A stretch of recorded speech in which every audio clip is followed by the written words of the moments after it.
when the Prime Minister of Israel, Netanyahu, makes very strong and tough statements about Iran's, the Mullah regime in Iran, which is a dictatorship of Islamic radicals, whether or not they should be permitted to keep building and keep developing until they actually are in possession of nuclear weapons. And Prime Minister Netanyahu has made it very clear that Israel does not think that's an acceptable reality, because some of the leaders of the Mullah regime in Iran have publicly stated that they would like to wipe Israel off the face of the map,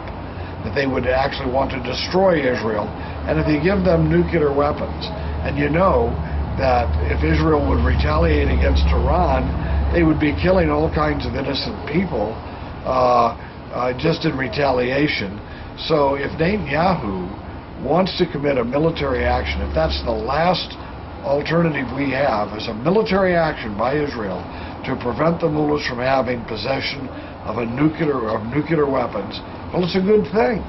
It's a good thing for the mullahs, these fanatic dictators who murder their own people,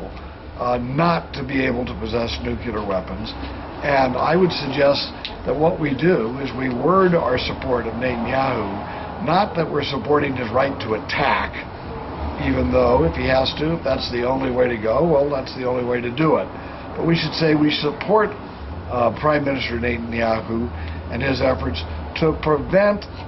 the Mullah dictatorship in Iran from having nuclear weapons at their disposal and in their possession. And that doesn't mean just an attack. That could mean screwing up their computer system. That could mean waylaying some of their scientists who are important to developing the nuclear weapons technology the mullahs are seeking. It could mean helping those people in Iran who hate the mullahs to overthrow the mullah regime before they get their hands on nuclear weapons. There are all kinds of alternatives, but the most important thing is we support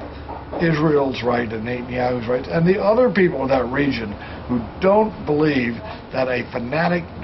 wacko dictatorship, Islamic dictatorship like you have in Iran should be in possession of nuclear weapons, that it is a threat to all of them, and yes, a threat to us in the United States. So we should back up those people in their efforts to do what is necessary to prevent those mullahs from getting those nuclear weapons. The word attack may not be the word that we want to use, but if it requires an attack, we must, that's probably what we're going to have to agree to support.